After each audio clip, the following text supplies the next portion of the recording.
This Week in Post, unscripted, uncut, it is a live edit.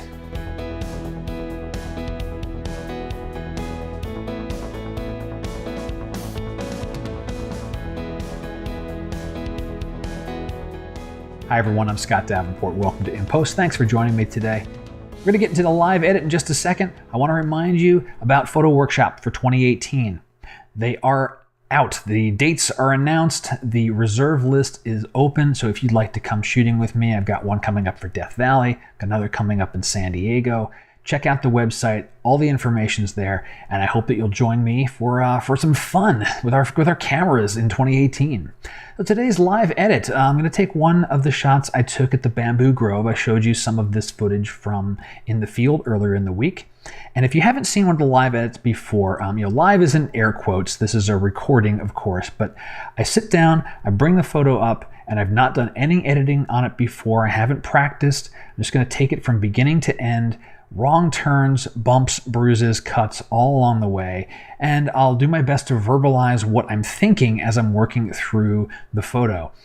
What I find is that, folks, you guys are commenting in, it's like, oh, why didn't you do this? Or maybe you should have tried that. That's going to help me the next time I sit down to process. I'm going to remember those comments, and hopefully along the way you might learn one or two things that I'm doing that you didn't think of. And that's kind of the whole point. We get better together. So with that, let's dive in. This is the photo I'm going to work on today, and I liked this one. It's a classic view of looking up at the trees in the forest, but I liked there's these darker, non-bamboo trees. I wish I knew what they were, reaching up into the scene. I thought those were kind of cool. So taking a quick assessment here, definitely have some blowout issues that I'm just going to have to accept with the sky. It was a very overcast morning, and I've checked the underexposed images. I actually took some brackets, not so much for HDR, but to make sure that I had some data to work with.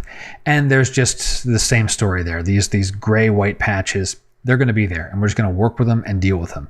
We do have some clipping on both sides here, so we're going to have to work with getting that in. It's not too bad. It's more so on the highlights, but it's not terrible, and I think we'll be able to manage that. Very first thing, make sure I get my lens corrections turned on. So take care of some of that warping there from the very wide angle lens. I was shooting it all the way back at 17 millimeter in this, basically straight up. Let's go to basics here. White balance. Let's give auto a shot.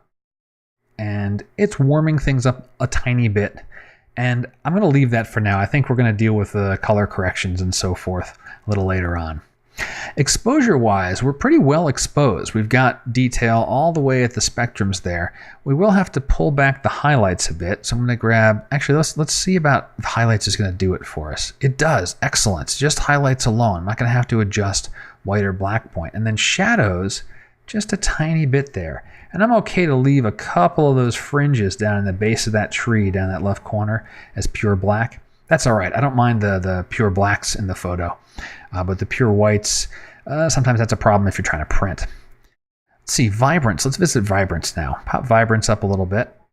And clarity. Now, clarity is going to be an interesting one because I'm going to want some clarity for the trees and the stalks here, but not so much on the greens. So where I am in my mind, what I'm thinking about right now is some of the tools that I have in On1 Photo for applying certain things to different regions of the photo, or using a luminosity mask to say, I want to get those dark parts crisper and everything else leave alone. So I think I'm just going to back off on clarity here for now. I'll leave a little bit of it, just kind of a baseline. Let us play with contrast some. I don't think we're going to have much to do here because this is a pretty contrasty scene to begin with. Tiny touch. Not too much. Again, my style always seems to be a series of small, subtle adjustments, and hopefully they add up to something nice. That's looking pretty good. I do feel that we are kind of on the darker side of things, and so because of that, I'm going to shift the exposure a little bit and brighten it up. I'm going to have to revisit those whites now, of course. And the reason for that, twofold. One is it did feel a little dark, but secondarily, as we add other types of filters, plugin styles, those tend to darken the photos a bit. And so knowing that I'm going to take this into another tool to do some work on it, I want to make sure I give myself some latitude there. As long as I get the black and white point and the highlights reined in properly, or at least suitably well enough, we shouldn't have too much of an issue with what am I trying to say? Moving away from the raw photo that I'm working on. All right, that's better. That exposure slider really helped out a bit. Okay, I think I'm pretty happy with this as a starting point from Lightroom. So let me bring this over into ON1. I mentioned that I want to use some of those tools in there. So I'm going to send this over to ON1 Effects 2017, and I'll see you on the other side. All right, made it over to ON1 Effects, and the first thing I want to do is try and get some more contrast in here, like the detail part. I'm going to end up playing a kind of a tug of war between contrast and glow, because I definitely want to add some glow to those greens and those trees, but I do want to have some of these stalks here standing out more. So that's pretty nice. Let's see. How do I want to accomplish this? Well, first off, let's not add any contrast to the highlights. So we'll take the blending options. These things are awesome, by the way, in ON1 Photo. I'm in the middle of working up a video course on basically how to control light and shadow with extreme precision in ON1 Photo. So stay tuned for that one. That's helping. That's backing it off on those highlights a little bit. Let me crank that up a little bit more. Really, really not have any crispness up in that bright part of the sky there. So I like that look. That's pretty cool. Let's get into color. Color enhancer. Foliage is going to be really powerful. We'll back that off some. Let's take the opacity of that down. 54, 55. Let's see how that looks before, after. Pretty cool with that. I do want to avoid adding, because there's some, all this color is bouncing around this scene, and the underbellies of these trees are going to be picking up that light, right? It's just going to be happening naturally in the scene. And so I want to protect those areas as well. I don't want to make the underside of the trees, all greenish looking, because it wasn't mossy. It wasn't moss covered. It wasn't like, the Pacific Northwest forest. I'm going to get in that blending options again and protect those shadows some. Just a little bit. Maybe a little bit more. Well, I'm not sure how much that's going to show up through the video, but, once again, me and subtle changes. That's just how it goes. Okay, now for the glow. Now, I normally turn to Luminar for glow looks because I really like what they do there.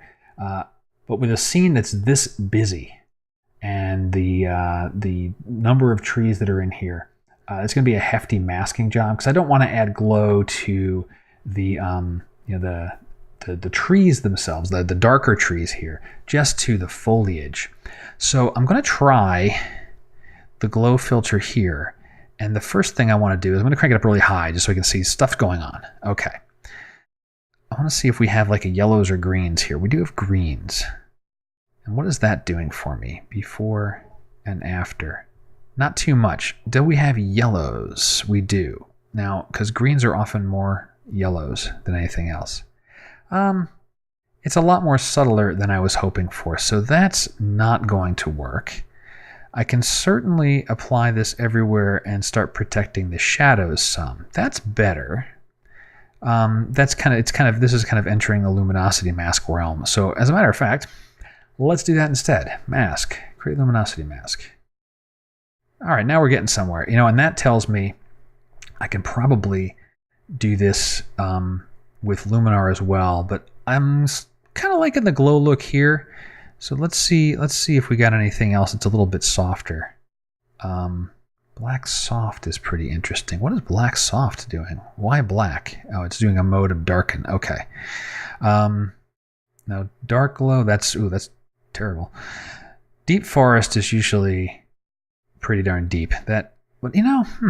Deep forest with the luminosity mask is pretty interesting. If I were to reset that mask, this is what it normally does. It's like, oh my gosh, this is just way too much. This is just too dreamy. But with the luminosity mask, right click, create that. That's pretty good. I would prefer a little more diffusion, I think, in the sky. Let me play with this slider a little bit. Originally, I think we had angel glow, and that was pretty good too. Let's see, anything else? Orton Clean. And it's nice that I've put the luminosity mask on there ahead of time because it really gives me a better idea of the real look that I'm going to get. Orton Clean's not bad either. Dreamland, that's a little too weak. Let's see, Orton Clean, but what about playing with the blending on that? No, Darken's not good. Multiply's not good. Now we'll stick with Overlay Strong. Before and after, pretty good, pretty good. I'm going to keep it. I'm going to stick with that one. Last thing here, I am debating on whether or not to reveal any of the detail in this tree, and I think I'm not going to do that. I'm going to stick with it being silhouetted. I think it's going to be a little more powerful for the scene overall. So the last bit I'll play with is doing a vignette. Something subtle, doesn't need to be a lot. Actually, subtle itself looks pretty darn nice. Where is that line ending up? Right about here. I'm going to tighten that in a little bit. So decrease the size just a tiny bit and then pop the feather back up. And I'm going to call that good. So what do we look like that? Before we came into effect and after. Yeah, I like that. I'm going to call that one a keeper. All right, so there we go. I think this one turned out pretty good. And certainly happy with the result. Be happy to share this on the various social feeds that come along. But tip of the week.